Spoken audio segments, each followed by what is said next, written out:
Bueno, hoy vamos a analizar un caso que es muy doloroso, que fue trágico y que conmocionó a gran parte de la sociedad mexicana, que es el caso de Devani. Eh, Desafortunadamente, hasta hoy todavía no es muy claro qué fue lo que pasó esa noche y los días posteriores a la aparición, desafortunadamente, del cuerpo sin vida de esta joven que desafortunadamente pues no debió de pasar absolutamente nada de lo que sucedió y que desafortunadamente se suma a un caso más de injusticias sistemáticas en este país. No quiero hoy abusar del análisis que al final del día ya se ha hecho, creo yo, de sobremanera por todos los medios, pero sí llegar a compartir algunos puntos de vista personales que he llegado a percibir en el caso. Hay una máxima principal, un refrán ancestral, y es, en los detalles está el diablo. En gran medida muchas veces ignoramos que en estas cosas que obviamos en el camino podemos estar dejando de lado información muy relevante. En mi caso quiero empezar hablando del taxista que fue contratado aquella noche eh, por las chicas para transportarlas a los diversos puntos. Y después pasaré a hacer un análisis general, ¿no? Hasta donde el caso va, que insisto, de alguna manera se siente todavía inconcluso, a pesar de que ya pareció, digamos, tristemente, sabemos dónde terminó, pero no sabemos en particular aún qué fue lo que pasó en en el intermedio para que haya sucedido así. Cómo, cuándo y dónde todavía quedan estas preguntas. El cómo especialmente. Cómo es que se dio paso por paso ese trágico evento. Insisto, hasta hoy en donde todavía sigue inconcluso. En gran medida porque no hay respuesta satisfactoria, ni suficientemente convincente, ni suficientemente consistente para decir que ya se puede cerrar el caso. Empecemos, entonces voy a poner una entrevista que se le hizo al taxista y bueno, iremos viendo un poco algunas de las situaciones en donde, insisto, the devil is in the detail. Generalmente ahí, en los detalles, está lo más importante. Puedo empezar por una información que yo quiero pensar que ya alguien se la haya preguntado en algún punto. Y es si en ese momento en que el taxista bajó a Devani, o Devani se bajó del taxi, porque hasta en eso hay que precisar, porque por momentos hasta él mismo en la declaración es ambiguo. Por eso es que lo estoy analizando, no precisamente porque de inicio yo diga que es culpable, pero sí que también él ha dado declaraciones ambiguas que generan cierta sospecha. Y de antemano lo que puedo decir, y por lo cual lo quiero escuchar de nuevo, es porque siento que si no se le puede decir culpable como tal, creo que al menos no está dando toda la información. O están habiendo vacíos de la información que él proporciona que me parecen sumamente relevantes. Cabe decir que en las entrevistas que se le hacen, generalmente él solo responde y se limita a responder lo que le preguntan, y a veces incluso esas respuestas suelen ser en ciertos momentos ambiguas y en otros contradictorias. Entonces tenemos a un taxista que habla lo mínimo y que a pesar de que habla eso mínimo, pues eso mínimo a veces resulta ser demasiado ambiguo. Yo creo que no está dando algunos detalles importantes, eso es lo que yo detecto. Hay cierta información que creo que no está compartiendo. Y entre estas preguntas que se me ocurrirían que digamos son básicas y que no he visto que se le pregunten, por ejemplo, es si Devani, yo le preguntaría, si Devani te pagó, o sea, al final te pagó el viaje, porque al final no la llevó al destino. Y si le pagó, ¿cómo le pagó en efectivo, por transferencia, o dejó que se bajara sin cobrarle, o incluso esto pudo haber llegado a ser un tema de discusión de, oye, ¿me vas a pagar o no me vas a pagar? Porque, insisto, a pesar de que es un taxista y él te cuenta que todo no pasó nada, y digo, hasta este tipo de preguntas que no sé ustedes, yo creo que son muy básicas, ¿no? Si estás contratando un servicio de transporte, al final, bueno, te pagó, cuánto te pagó, si te pagó por ese trayecto que fue en esa calle, si no te pagó por haberla abandonado, o sea, porque al final ese tipo de cosas, insisto, es donde están generalmente en esos detalles lo más relevante. Así que vamos a empezar a escucharlo, vamos a escucharlo unos 10, 15 minutos aproximadamente, iré pausando el video, después pasamos al análisis, eh, digamos, de highlights que yo detecto en este caso, hasta el día de hoy. De David, pero él tiene su versión y creo que vale mucho la pena escucharla. Entonces, pues vamos a iniciar, si nos permites. David, quisiera preguntarte primero que nada, ¿tú cómo diste con Devani y con sus amigas? Sí, ellos me contactaron por medio de la aplicación. Yo la llevé de San Nicolás rumbo a las Quintas de la PGR. Hay cuestiones ya demasiado básicas para entender el contexto, ¿no? Primeramente lo contratan vía la aplicación. Después habrá que preguntarse por qué dejó de dar el servicio por aplicación, en el entendido justamente en estos tiempos, tanto para conductores como para pasajeros, es sumamente relevante llevar los servicios por la aplicación precisamente para prevenir todo tipo de eventualidad o peor aún de este tipo de tragedias, ¿no?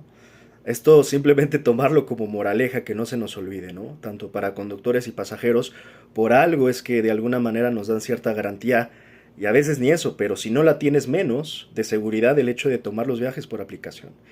De entrada tal vez no se le señala tanto, pero ese es un gran error de su parte, ¿no? Pero en fin.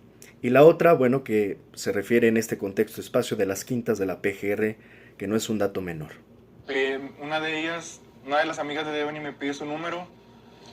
Me pide mi número para contactarme ¿Te después. solicitado por la aplicación de Didi, ¿verdad? Sí, por la aplicación. Desde aquí, insisto que perdón que vaya a estar pausando, pero es curioso que la amiga le pida el contacto a él para que pasen por ellas. O sea, pareciera que desde el inicio ellas no estaban considerando, por ejemplo, que sus padres pasaran por ellas.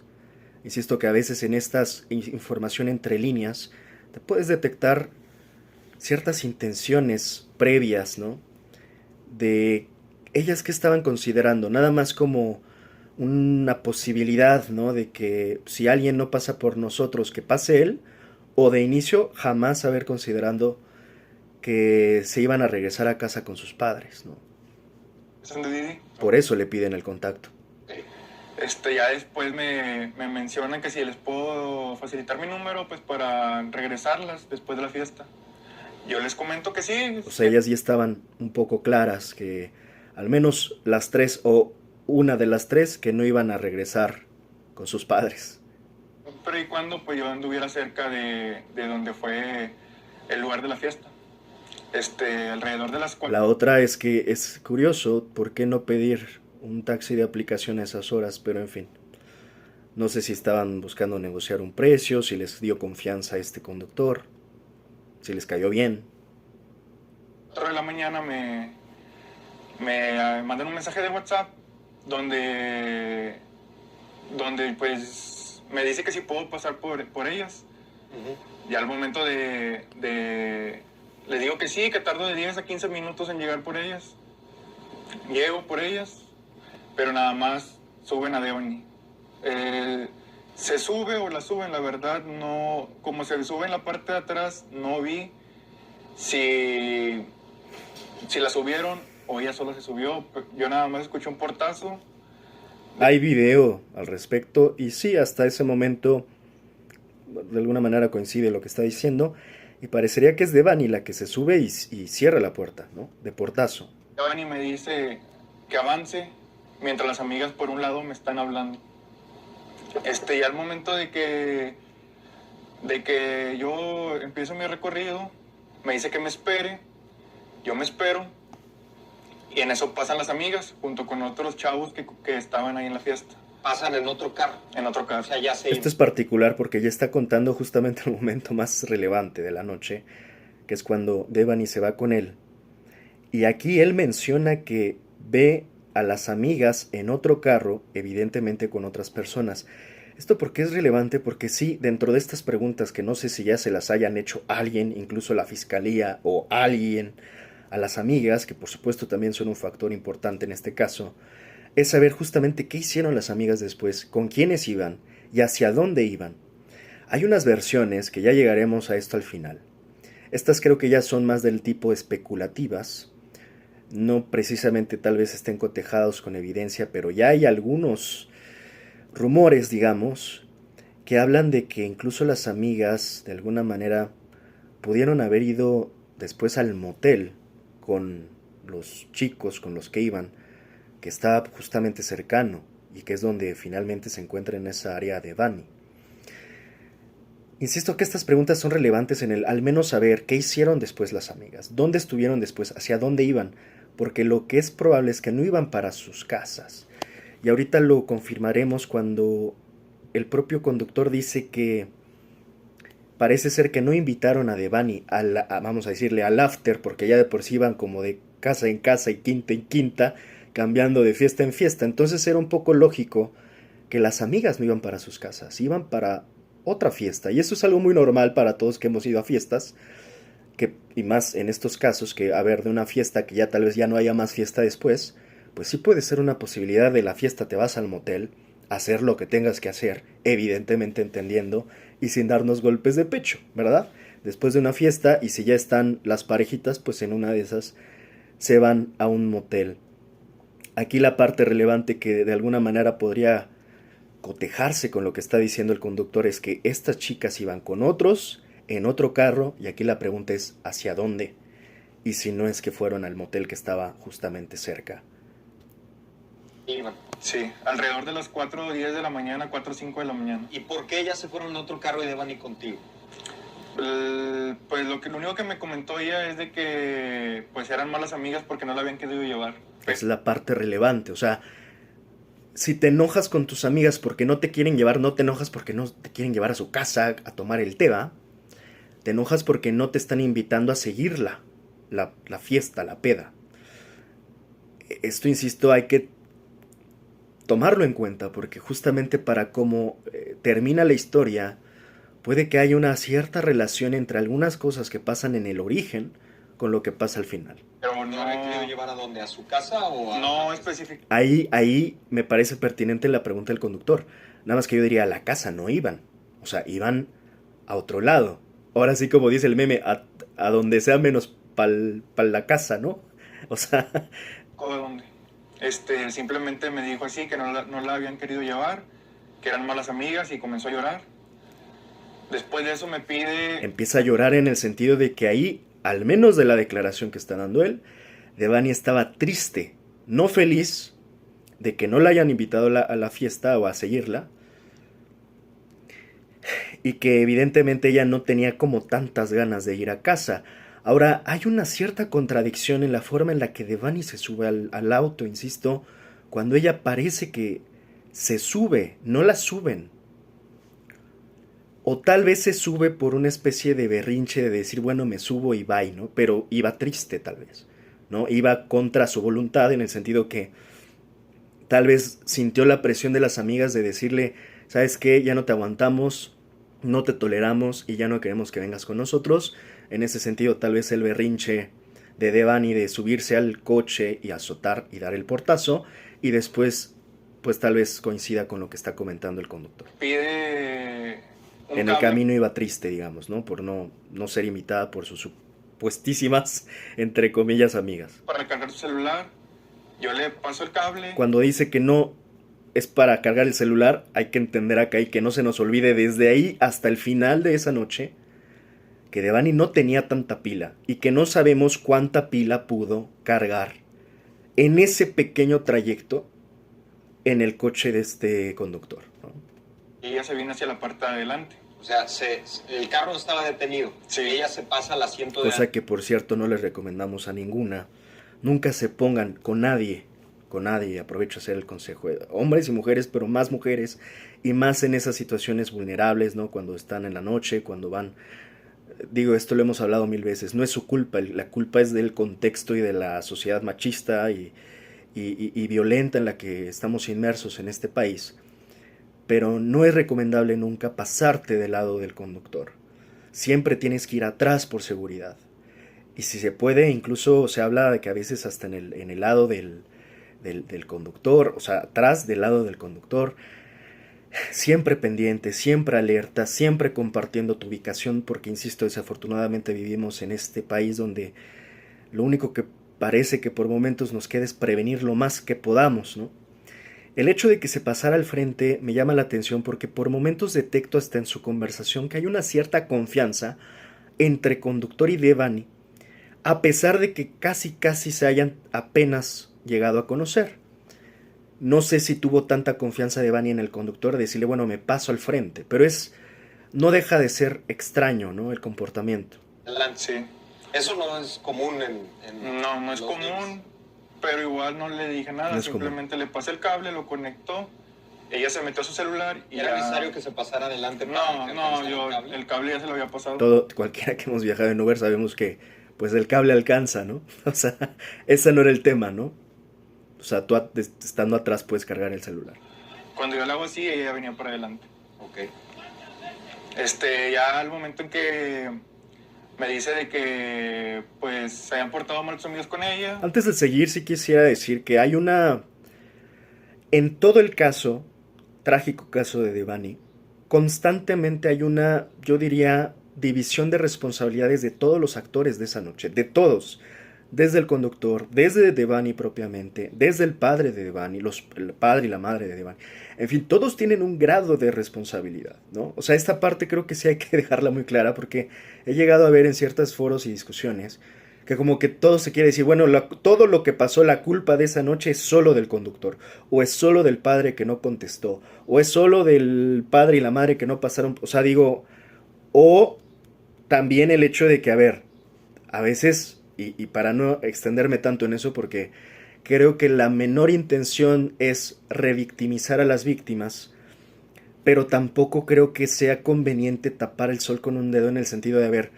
Devani fue víctima y no tuvo ningún error. Creo que caer en esos extremos no ayuda justamente hasta para tema social, poder generar una cierta conciencia de decir, a ver, hay que aprender de este triste caso también.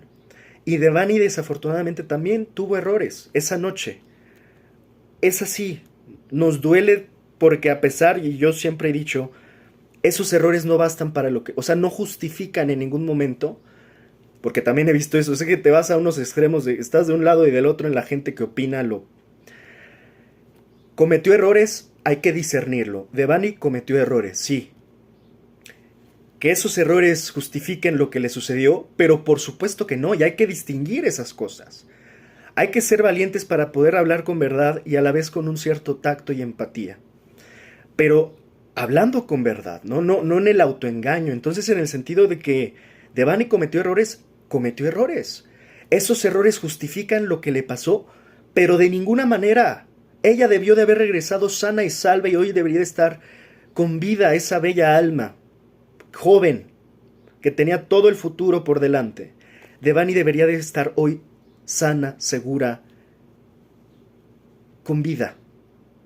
Entonces, sí cometió errores y jamás debemos de tolerar en la sociedad mexicana decir, como se acusan a muchas víctimas desafortunadamente de feminicidios, que ellas tienen la culpa que por la hora, que por estar borrachas, que por cómo iban vestidas, Por favor, hay que superar y evolucionar e invito sobre todo a hombres, que a veces son los que revictimizan de mayor manera. También hay mujeres, pero creo que hombres en particular de, pues se lo buscó, pues es que cómo iba, pues iba borracha. A ver, yo por experiencia he tenido la fortuna, y comparto un pequeño paréntesis, la fortuna de vivir en otros países. Y en esos países yo he llegado a experimentar las fiestas donde las mujeres van vestidas como quieran, sí, con minifalda, sí, muy, vamos a decirlo, no sé si al punto de exhibicionistas, pero básicamente yo preferiría decir van vestidas como quieren. Y al final, incluso pueden salir borrachas de esos lugares y al final del día llegan sanas y salvas a sus casas.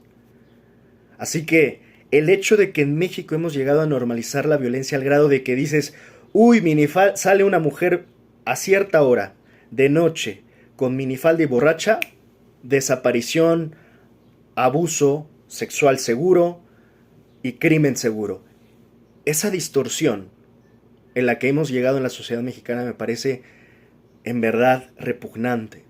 Y nosotros mismos debemos empezar a dudar de qué estamos normalizando, a qué grado, porque por momentos nos vamos a terminar convirtiendo en un entorno facilitador del crimen y que además revictimiza a las víctimas de manera constante. Ahora, tampoco podemos, insisto, tapar el sol con un dedo en dejar de ver en dónde estamos precisamente. Y que sí es un país violento y cada vez parece que esto se complica. Entonces, por eso es que desafortunadamente, yo sé que las mujeres deberían de vestir y de vivir sin miedo, pero desafortunadamente, esa es una aspiración en un contexto que no nos los permite. Entonces, de momento, desafortunadamente, las mujeres en México, especialmente ellas por ser un grupo vulnerable, desafortunadamente, creo que sí, desafortunadamente deben de tomar muchas precauciones, que no es cómodo vivir así, que no es digno vivir con miedo, eso estamos de acuerdo. Pero una cosa es, en una parte el hubiera o el quisiera, y otra parte es lo que es. Y a veces también lograr hacer esta distinción de decir, a ver, nos encantaría vivir en un México pacífico, donde este tipo de casos no suceden.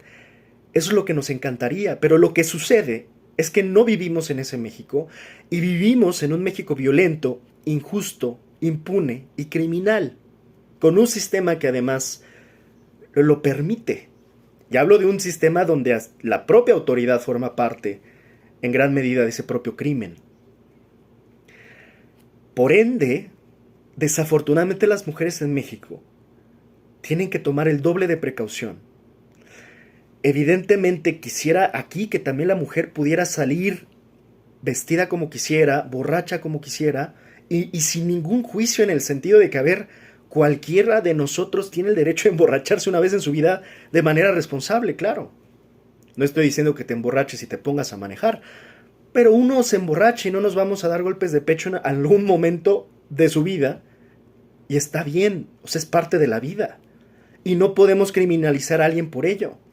El problema en México es que, insisto, vivimos en un país tan violento que desafortunadamente lleva y orilla a las mujeres a tener que tomar el doble de precauciones y a veces ni siquiera tomando esas precauciones están seguras. Y eso es la tragedia en sí.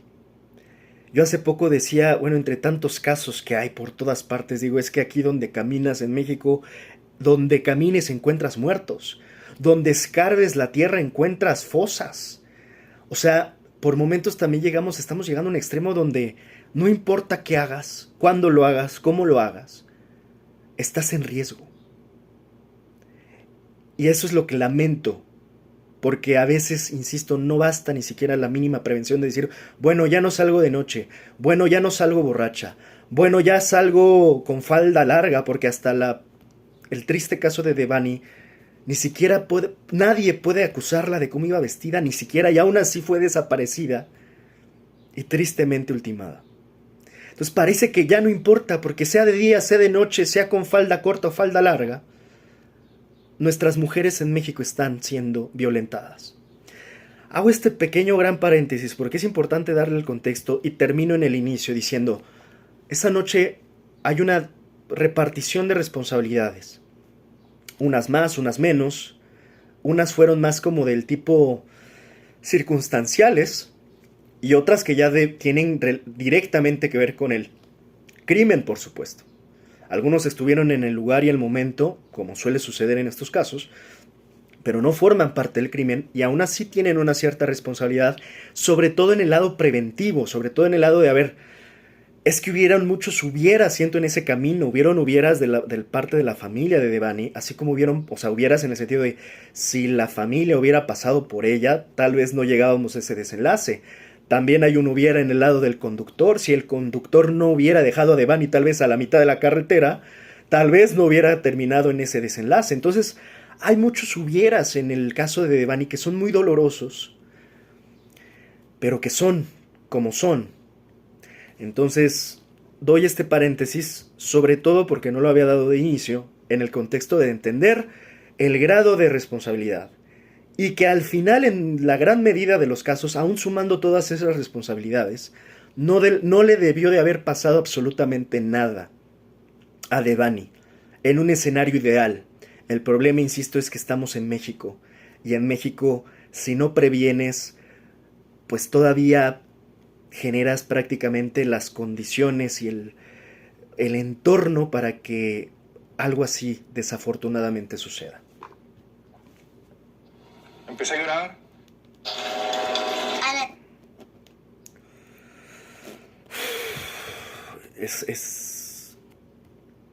Es triste tener que hablar de estos casos, desafortunadamente, ¿no? Yo lo único que yo le decía de que no se preocupara, que yo le iba a su casa. Al momento en que le digo que su dirección, ella no me quiere dar la referencia de su domicilio. Entonces yo lo que hice fue marcarle a las amigas y me pasaron por WhatsApp la dirección. Pero ¿cómo que ella no te quería dar la dirección de su casa? Pues no la ibas a llevar a su casa. Pues no sé. Hace buenas preguntas el conductor. Son de las preguntas que yo digo son necesarias, ¿no? Hacer de estas preguntas que todos como que quieren, todos se tragan la versión sin hacer un mínimo cuestionamiento, ¿no? ¿Cómo que ibas a llevarla a su casa y no te dijo ni dónde estaba su casa? O sea, es peculiar porque, volviendo entre estos hubieras, si fuera el contrato a través de la plataforma de aplicación, pues tú sabes que ahí desde el inicio se fija el destino, ¿no? No vas adivinando en el trayecto a ver si te llevo a la casa o si te llevo a la mía, ¿no? O sea, vas desde inicio ya claro hacia qué punto, qué calle y qué número. Por eso insisto que ese sí creo, hay varios errores de este conductor que me parecen que caen ya incluso en omisiones o negligencias importantes. ¿Por qué de inicio no se salió de la plataforma? Creo que no es algo precisamente responsable. Y todavía acá más que ni siquiera parecía que sabía ni siquiera dónde la llevaba. No me quiso dar su dirección, simplemente... Pues sí, porque lo que dices, nadie me quiso dar su dirección. Bueno, pero entonces, ¿para dónde iban? O sea, iban para un lado, pero ¿por qué le ibas a estar paseando toda la noche por Monterrey o cómo? Se volteaba o se hacía como que si estuviera enojada. Pero entonces, ¿a dónde la ibas a llevar? ¿O qué buscaba ella? Realmente no Buena le pregunta. sabría decir a Y no dónde sabe. quería que la llevara. O sea, las amigas te habían contratado a ti. Para te habían que- pedido llevarla. Sí, ¿Todo incluso... ese tiempo estuvieron detenidos? Sí, ¿Las amigas avanzaron? sí, se fueron. Incluso ahí una de ellas me comentó que tenía rastreado el celular de Devani. Esa es una cuestión sumamente relevante, insisto, no sé si esas preguntas ya se hayan hecho en la fiscalía, pero se está diciendo que una de las amigas tenía rastreado el celular de Devani, pues eso quiere decir que, bueno, entonces, ¿hasta dónde llegó ese rastro? No se habla mucho de ese dato, ¿no? ¿Cuál fue el último rastro del GPS? Si es que se le estaba compartiendo la ubicación en tiempo real, que es lo que se suele hacer. Y es extraño porque en algún momento, ocurre después, cuando él mismo lee la conversación, entre el conductor y las amigas están hablando de dónde está Devani, dónde la dejaste. Si hubiera tenido rastreada Devani realmente, o no sé, hay algo inconsistente ahí, pues ni siquiera tendría que preguntarle dónde está porque le aparecería la ubicación. Acá el problema es que dice primero que la amiga la estaba rastreando, corte a después el conductor y la amiga diciéndole, la dejé aquí o acá, a la mitad de la carretera, te mando la foto y bueno, ya lo que saben la gran mayoría, ¿no? O sea, hay cosas que no checan. ¿Qué pasó con ese rastreo de la amiga y hasta dónde terminó? Y algo que yo creo que todavía podemos medio inferir es que Devani todavía tuvo cierta cantidad de batería en su celular. Al menos yo creo, incluso hasta ese momento, ¿no? Donde está esa foto emblemática del caso. Triste, de verdad te rompe el corazón por todo lo que hay en el entorno de la pobre joven, de la pobre chica que está ahí tal cual abandonada a la mitad, a la deriva, y que no sabes ni qué hay antes ni qué hay después, y que estás probablemente en la boca del lobo. Ay, no, pobre chica. Pues, pero que le llevara a su casa. Y yo dije, no hay problema, yo le llevo a su casa. Yo aún pensando en que ella me iba a decir, pues, a dónde le iba a llevar. O sea, él arrancó con la esperanza de que en algún momento ella le diera la ubicación. Eso... Ella me dice que me detenga, me detengo, y me dice que la bajara ahí, pero era un monte. Entonces yo le dije, no te puedo bajar aquí. ¿Por qué le habrá pedido que se detenga? Insisto que él en diversas declaraciones hace brincos como de... Bueno, corte A, me detiene, la bajo. O sea, esa falta de detalles que da me da mucha suspicacia, me genera mucha suspicacia. Porque incluso en los propios audios se puede ver que no es así como que la detiene. Él habla que hubo hasta un manoteo. La pregunta es, y se lo hace incluso aquí en algún momento el conductor, ¿hubo alguna especie de acercamiento tuyo? Algunos hablan de acoso, incluso hasta el propio padre hizo alguna declaración. Son preguntas que no están fuera de lugar, por más que algunos se ofendan o el mismo conductor se ofenda. A ver, ¿qué ocurrió para que hubiera un manoteo, no? ¿Qué ocurrió para que se bajara? O sea, esas partes intermedias que aquí él obvia, ¿no? Como de, bueno, me dijo que bajara, que me parara y luego se baja. Esos brincos a mí no me agradan, ¿no? Ahora esto, insisto, no quiere decir precisamente que está inculpado ya en el caso y a qué nivel, no lo sabemos. El punto es que la información se debe de compartir precisamente para ayudarnos a descubrir exactamente qué pasó. Yo lo único que no puedo decir que él es culpable, no tengo evidencias ni elementos como para hacerlo, es irresponsable. Sin embargo, sí puedo, con lo que veo, con lo que escucho, puedo llegar a detectar claramente que hay vacíos en la información. Vacíos donde debería de estar suficientemente cubierta y que creo que él está omitiendo información o está a veces sesgando, contradiciéndose o guardándosela, porque insisto, además es hombre de pocas palabras y ambiguas. Aquí le digo, si quieres te dejo en un lugar donde te recogí. Y al momento de llegar al momento a donde la recogí, me dice que no se bajara ahí, que la deje en una fiesta que estaba al lado de esa quinta. Al momento en que llego a la